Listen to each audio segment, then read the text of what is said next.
दिल्ली से तीन संवाददाता हमारे साथ जुड़ रहे हैं। ओम प्रकाश तिवारी, आशीष सिंह और जैनेंद्र कुमार। ओम प्रकाश तिवारी, सबसे पहले मैं शुरुआत आपके साथ करूंगी क्योंकि ईडी पर आप नजदीक से नजर रखते हैं, कवर करते हैं। अभी तक का क्या अपडेट आपके पास मौजूद है? दूसरे दौर की पूछताछ के लिए राहुल पहुंच चुके हैं।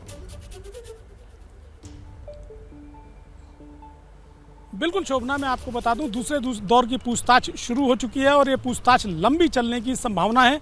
इस पूछताछ के दौरान राहुल गांधी से एसोसिएट जर्नल लिमिटेड और यंग इंडियन लिमिटेड दोनों को मिलाकर पूछताछ की जा रही है। इसमें जो सबसे महत्वपूर्ण सवाल ईडी सूत्रों के मुताबिक सामने आया है उसमें डेटॉक्स कंपनी से लिया गया 1 करोड़ रुपए का लोन है। डेटॉक्स वो शेल कंपनी, कथित तौर पर वो शेल कंपनी बताई जाती है जिसके जरिए यंग इंडियन में 1 करोड़ रुपया आया था और फिर उसमें से 50 लाख रुपए की पेमेंट कांग्रेस पार्टी को की गई थी और बदले में 90 करोड़ का लोन उनके जिम्मे कर दिया गया था। डेटॉक्स कंपनी से पैसा किस तरह से आया, इसके बारे में राहुल गांधी को क्या जानकारी थी, ये तमाम टेक्निकल सवाल अब राहुल गांधी से पूछे जाने शुरू किए जा रहे हैं। शोभना, ठीक है, आप बने रहिए हमारे साथ। मैं आशीष आपका रुख करना चाहूंगी। आज देश भर में कांग्रेस ने एक तरीके से अपना शक्ति प्रदर्शन किया और ये कहीं ना कहीं ये जताने की कोशिश की कि आप अगर हमारे नेता को इस तरह बुलाएंगे तो फिर हम सब सड़कों पर उतरेंगे। क्या संदेश आज कांग्रेस के द्वारा दिया गया और बड़े नेताओं से आपने बातचीत की होगी, आगे की क्या रणनीति रहने वाली है? क्योंकि दूसरे दौर की पूछताछ के लिए पहुंच चुके हैं राहुल गांधी और यह सिलसिला लंबा भी खिंच सकता है। देखिए, रणनीति बिल्कुल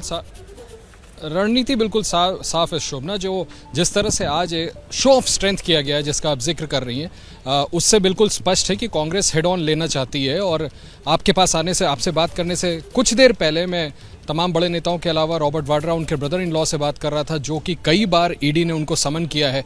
वो भी यही कह रहे थे कि उनकी और राहुल गांधी की जब बात हुई तो भी यही चर्चा में हुआ कि एक बार नहीं कई बार ईडी आपको समन करेगी। ये भली भांति गांधी परिवार जानता है कि इस मामले में राहुल गांधी को सिर्फ 5 घंटों के लिए नहीं, आगे भी चल के कई बार अपियर होना पड़ सकता है।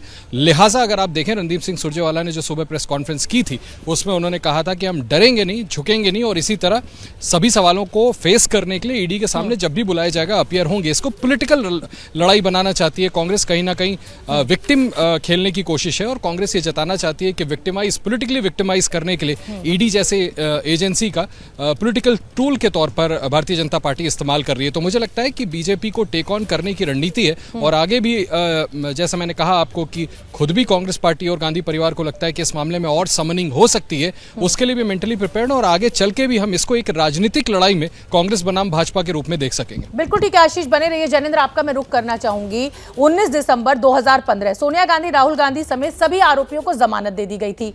आज आप देख रहे हैं जून का महीना चल रहा है, 2022 का साल है, यानी 15 से लेकर 22 तक एक लंबा समय। आज ईडी अचानक फिर से बुलाती है, इसको कैसे कांग्रेस समझाने की कोशिश कर रही है और बीजेपी के नेता क्या जवाब दे रहे हैं? स्मृति ईरानी की प्रेस कॉन्फ्रेंस भी अभी हमने कुछ देर पहले अपने दर्शकों को सुनवाई थी।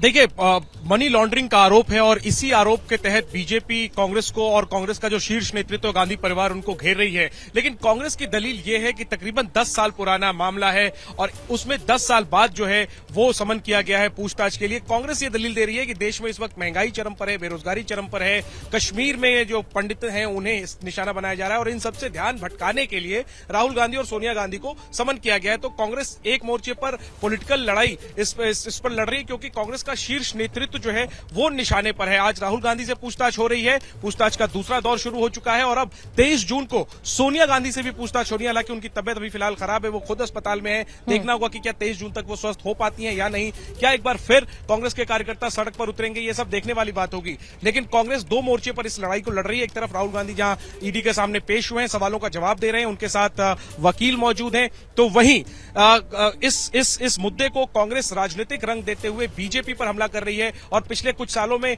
या जब कांग्रेस की सरकार थी तब भी एजेंसियों का जो हाल था, ईडी सीबीआई का हाल था, विपक्षी तब भी ईडी सीबीआई पर आरोप लगाते थे कि सरकार के इशारे पर काम करते हैं। आज बीजेपी सत्ता में है, विपक्ष में कांग्रेस है, तो कांग्रेस से ईडी सीबीआई पर उंगली उठा रही है। तो ये राजनीतिक आरोप प्रत्यारोप का दौर चलेगा। कांग्रेस ने शक्ति कुल मिलाकर संभवतः आगे भी उसे सड़क पर आना पड़ेगा बार बार, क्योंकि शीर्ष नेतृत्व जो है वो कटघरे में है। बिल्कुल, और जैनेंद्र ये भी समझना होगा कि जब इस तरीके से प्रदर्शन होता है तो आम लोगों को कितनी दिक्कतों का सामना करना पड़ता है। सब अपने दफ्तर पहुंचने में देर से पहुंचते हैं, जाम लग जाते हैं।